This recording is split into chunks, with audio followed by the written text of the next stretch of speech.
additional part of our what we're talking about for our bathroom exhaust fans. And you see I got that metal pipe going up in through here, this exhaust pipe. This is great. See, they actually have it ventilated clean to the exterior, and they was able to get it up through the joist and through the rafters, up through the trusses here. So anyway, that turned out really good. The only thing I would say about it is, if you could, you'd like to keep the, you see down at the bottom of that, you see how it's the angle goes like that for the piping.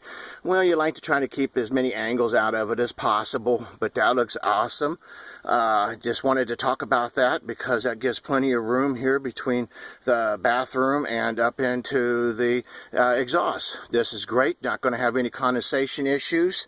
I do see that we have, well, you might get a little bit here. We do have that other pipe right here that's also our plumbing pipe, but it's our stack pipe. You know, I don't really foresee any issues at all there. But anyway, this looks really great, and this is a great looking attic. Got good insulation. I hope this has been helpful, and we will continue our bathroom exhaust videos as we go along, because we have some other things we want to talk about. Thank you for watching Galloway Building Services. Have a great day.